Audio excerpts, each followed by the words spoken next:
Dans cette vidéo, nous allons voir comment rapidement effectuer une recherche dans Factiva et surtout comment exploiter les résultats et les importer. Vous voyez qu'ici, on est sur les pages de recherche de Factiva. J'ai activé la recherche Genius, donc je vais vous montrer comment ça fonctionne. Une recherche. Puis, je vais mettre un opérateur booléen. Vous voyez qu'il m'en propose déjà automatiquement quelques-uns avec leur description.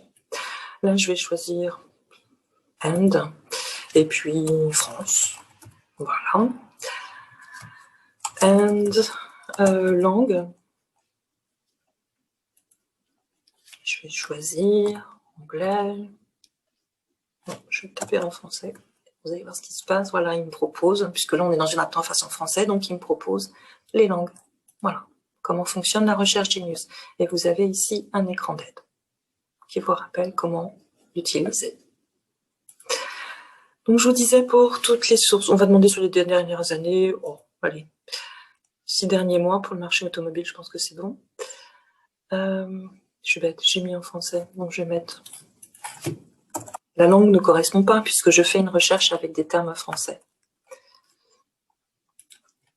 Voilà. Donc, toutes les sources, vous vous souvenez que j'insistais là-dessus dans la vidéo.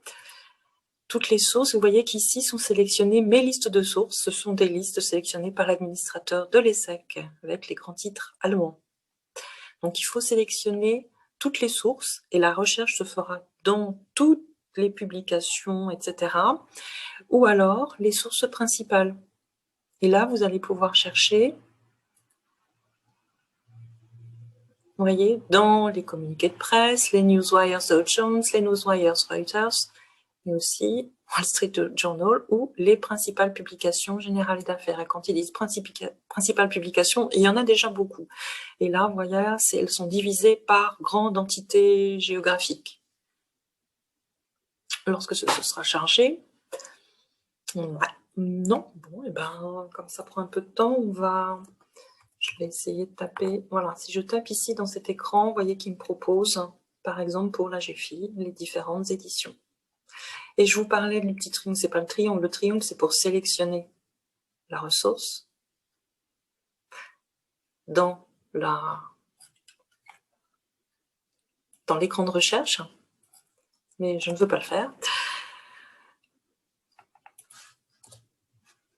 Ici, si vous cliquez sur information, vous avez des détails qui apparaissent ici. Voilà, donc la base bibliographique de près, là on est sur l'annuaire. Voilà, mensuel. Les horaires de mise à jour et de disponibilité dans Factiva.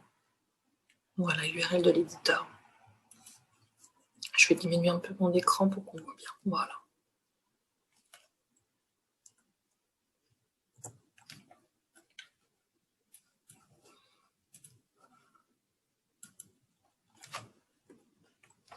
Que je puisse fermer. Voilà. Alors, maintenant, nous allons... Donc, j'ai pas sélectionné la GFI. Vous voyez que ici les langues sont sélectionnées. Ça se passe comme ça quand on veut désélectionner. Voilà. Tout simplement. Rechercher.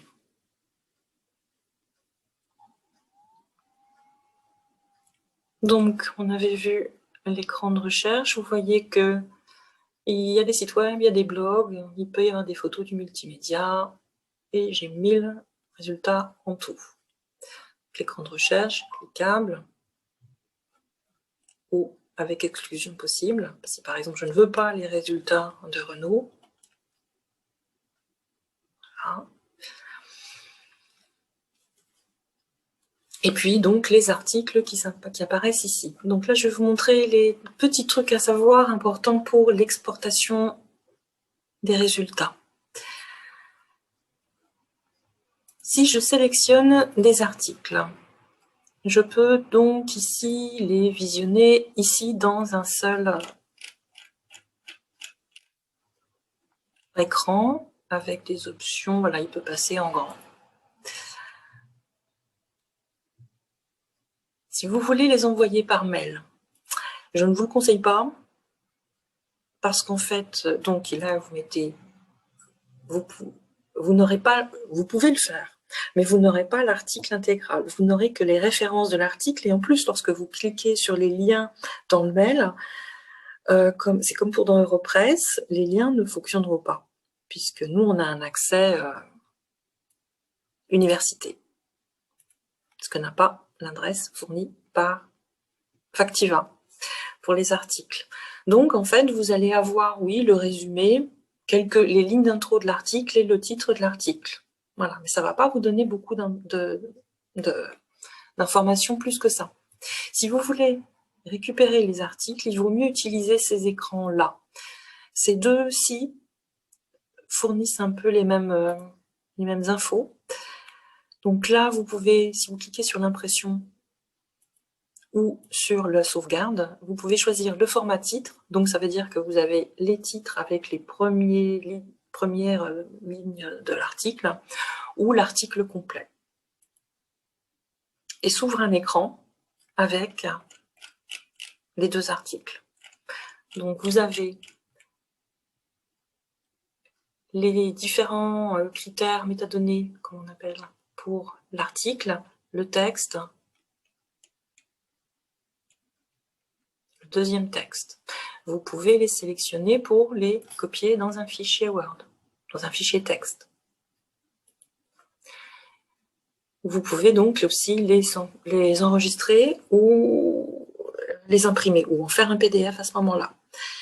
Vous avez aussi la possibilité de le faire, le PDF, mais de façon beaucoup plus complète ici, puisque vous voyez que vous avez une option supplémentaire par rapport à ça. Vous avez la fonction article et table des matières. Et là, en fait, il va vous faire un PDF avec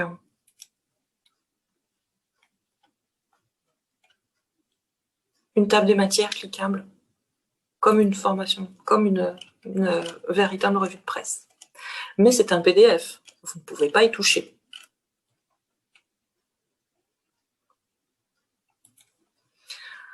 Si vous exportez en RTF, c'est un Rich Text Format, vous avez les mêmes fonctions, format titre, l'article complet, ou titre, article, étape des matières, et là, vous pouvez demander à ce que ça s'ouvre, pareil, vous pouvez l'enregistrer, et l'ouvrir avec un traitement de texte, ou l'ouvrir directement avec votre traitement de texte favori.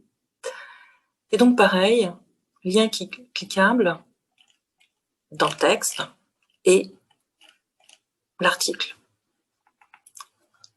que vous pouvez modifier. Vous pouvez modifier la mise en forme, modifier le texte si vous ne voulez en utiliser que des extraits. Voilà. Voici donc les fonctions d'importation. Donc je vous rappelle, pas par mail, c'est pas très intéressant. Surtout l'écran d'impression ou de sauvegarde pour avoir le texte qui s'affiche en grand format copiable dans un traitement de texte ou directement ouverture dans le traitement de texte. Ou alors, si vous êtes certain que vous allez utiliser de cette façon-là et vous pouvez l'envoyer par exemple par mail après, c'est télécharger le PDF. Ici. Voilà.